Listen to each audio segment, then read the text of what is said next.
Fat chance you find anything in this wasteland. You'll die of thirst before you find water. I laugh, and that really gets under his skin. I've been told my laugh is like a jagged blade scrapping across rock, or the sound a chainsaw makes when you rev it. A fine analogy if I do say so myself. Of course, I can have many voices. I'm a bit physically indisposed at the moment, so it comes with the territory. Attached to this bastard's hand will do that to you. We keep going through the lake bed, and soon I see mountains lift themselves up from the hazy, sun-dried horizon. Where there's mountains, there's water, and where there's water, there's bound to be sinners for Angel to save, and women for me to have fun with. See there, I say to him. I told you we'd find the other side. Now move those legs. I want to get to the humans by nightfall. He rolls his eyes and keeps moving. As we travel, the skulls and skeletons that dot the ground rise in staggering numbers until Angel breaks the top of one's head, pulverizing it into dust. Angel stops and looks out on a field of bones, hundreds of them, millions of them lining the lake bed floor in every direction. Even this gives me the creeps. Of course, I don't let Angel know. If he did, I wouldn't hear the end of it. Angel keeps moving, though. The man is next to fearless, or just self-righteously stupid. Take your pick. If I wasn't attached to him, I'd probably be headed the other way. Hell, I wouldn't be in this mess if I wasn't attached to him. The lake of death is unnerving to behold. Each footfall breaks a skull or a femur. Each step clatters and bangs. Nothing good went down here, I say. Angel doesn't say anything, but I can tell he agrees. He grieves too, mourning the loss of sinners even if there was nothing he could do to stop it. Buck up, friend. There's always more to save. I'm not your friend, Angel finally says in that pillowy voice of his. At last the grumpy Gus speaks. I was beginning to think you'd fallen so far deep into that hat of yours there was no pulling you out. But now that I have your undivided attention, what, pray tell, is your plan for solving this particular quandary? Quandary? If I had eyes, I would have rolled them. Yes, the question of why all these bodies, or should I say dead sinners, are all stacked up in this one spot. They aren't stacked. You know what I mean. What's the plan? Keep going. I laugh. Keep going, he says. I sigh. Why am I surprised? You always do this. I shouldn't be surprised, but I always am. He keeps moving and the bones get deeper. An hour later, he's up to his knees, wading through sinner bones. I bore easily, you see, and it's become my pastime to get under Angel's skin. I mean, I'm literally a part of him, but you get what I mean. I change my voice to something more seductive. Come on now, big strong man, you. Why don't we head on back and I'll make it worth the walk? Silence, he says. It's calm, calm as dew on a blade of grass. I snicker and change my voice again. Come on, son. My voice is an elderly man. Now that I think about it, it's the same rusty door hinge voice as the store owner in the last town. Go on back. I know you're scared. All these bones and such'd scare anyone, but son, the thing you got to be scared of is the thing that put him here in the first place. Silence, he says with a slight raise in his voice. I've almost pushed him over. I change my voice again to a little girl. Don't listen to them, mister. Angel stops dead in his tracks. Being attached to the righteous bastard, we have the proclivity to share senses, so I know for a fact that when he stops, he sees a little girl up to her armpits in the sea of bones. She's got red hair and is missing a tooth. Don't listen to him, mister. Keep on going. There's water not too far away. You see, usually I'd be clapping my pre-verbal back at having Angel hallucinate something. He whines and complains, sometimes cries. That's just a sad sight to behold, I tell you. But usually he gets over it. The thing is, I wasn't making him see things. Something had gotten into his head and was making him move. I was helpless as Angel began to wade through the bones until they were so high they reached his neck. He pushed through the bones until he reached a small clearing that was no bigger than a man reaching out to grasp water in a puddle, which was exactly the sight we beheld. The bones all seemed to be clambering over each other to reach this one puddle in the center. Bodies lay on the lake bed, nothing but skeletons of the old and young, rich and poor alike, reaching out for the only thing that mattered in the desert. Here you go, mister. The phantom girl pointed to the pool. I know you're thirsty. Angel swallowed a dry lump in his throat. I don't often get antsy, but when I do, it's usually for a good reason. Angel started walking to the lip of the puddle. Okay, Ang, playtime's over. Angel bent to his knees and I could feel his skin pressing into his jeans and the burning heat of the lake bed. "Haka, I'm some thirsty," he said, sleepy tone. I could see the puddle. It was small and unassuming. It was the kind of thing that men would kill for. It was the kind of thing that would kill. I knew what it was, partially anyway. Angel cupped his hands to touch it. I could feel Angel's thirst, and it was terrible, like every part of him wanted to give up, that if he had just one little drink it would be okay. But it was nothing compared to the agony he endured every day.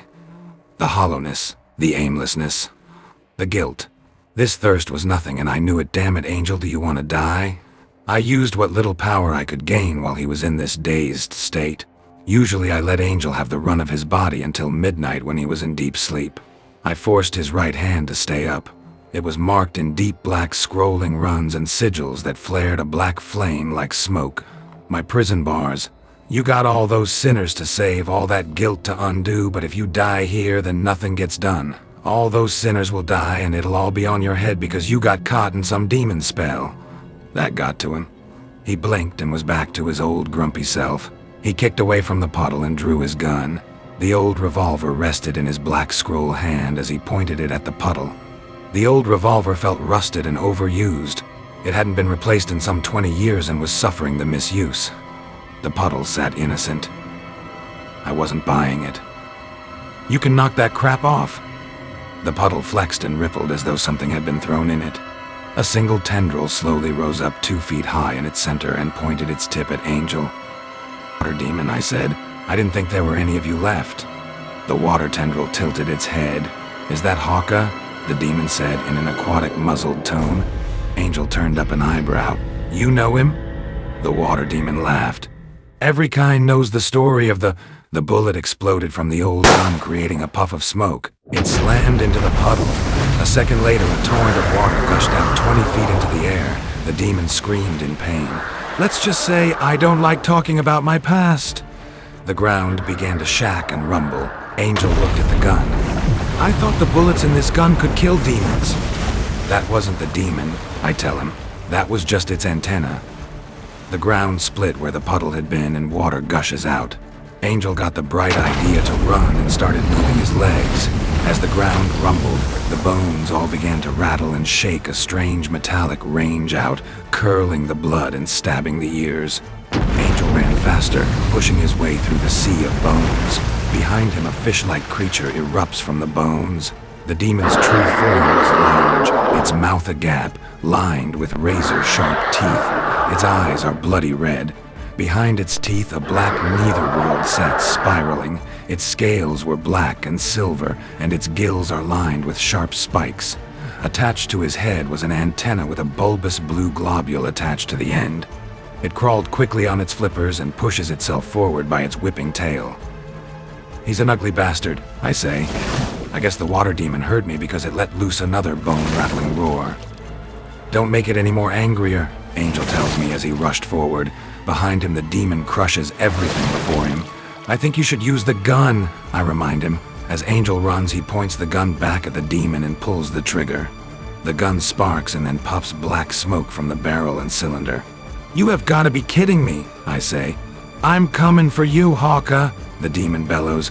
"Just keep being fat and ugly while we deal with this," I say, which pissed off the demon to no end because he pursues his lips and a tight stream of water jets out. I give Angel some of my power and he gains enough reaction to dodge out of the way of the water. He looks under his arm and sees that the cloak he'd been wearing had been cut clean down the side. Angel scowls. "I told you not to get him any more angrier." "Sorry, you know I can't help myself. You know if I die, you die right. I haven't forgotten." "Then why do you insist on making it worse? 'Cause if I die, you die. At least I get a consolation prize, ha ha ha." "You're insane," Angel growls through clenched teeth. Angel's already on the move and the water demon is on our tail again. We soon move out of the sea of bones and back onto the dry lake bed, heading toward the mountains for what good it does us. The revolver, Angel's only useful weapon, has misfired. The damn thing has bullets that can kill demons, but it's as good as a paperweight now. "You could always..." "No," he cuts me off. Angel knows he could get us out of this, but his fool self-righteousness is acting up. Really, I should call it a death wish. He thinks there's some way to get out of this, and there might just be one. As Angel runs, I spot a moving cloud of dust on the distant horizon moving toward us. I don't pray, being a demon and all, but I thank God for what I see. Moving on the horizon is a vessel from the world before. It rides on rubber wheels and spews gases from pipes coming from its backside. Angel knows what it is and says it right. A dune buggy? An odd sight in this day and age. They weren't unseldom seen, but they were prized possessions that men fought wars over. This car had a wide-open steel tub frame with big, broad wheels. People are on it, dressed in sand-colored cloaks and masks. They don't look like a friendly bunch, but under the circumstances, I'm willing to parley. The car is a good distance away, but they see Angel and the demon. The car does a hard spin and puts its tail end to us. I thought they would leave us, but all they do is gas the engine a little and pull away, going just fast enough for Angel to catch up. Angel figures what they're trying to do faster than me. He tells me to give him more power in his legs, and I oblige. Angel feels a surge of rushing black energy fill his veins. He moves with impressive speed toward the car. Behind, the water demon tightens his lip and fires a beam of water. The beam moves over two of the men standing up in the car. The top halves of their bodies bounced off the wheels, leaving bloody trails on the lakebed floor as they tumble to a stop. Seeing what happened, the car isn't so keen on helping us. The driver guns the engine and begins to speed off. Oh hell no, I say, before giving Angel another surge of energy. He jumped high into the air. Wind whips through his hair as he landed on the top metal tubing of the car. He jumped down into the back seat. One of the masked men turned around and pointed an automatic rifle, a weapon from the world before, with a long knife attached to the stocky barrel. Angel put up his hands and I shut my mouth. There was a flash of light and an explosion of thundering sound. Angel felt all the wind come out of his chest. He looked down and saw something red stain his cloak. Aw, damn, I think. Why does he always have to introduce himself this way?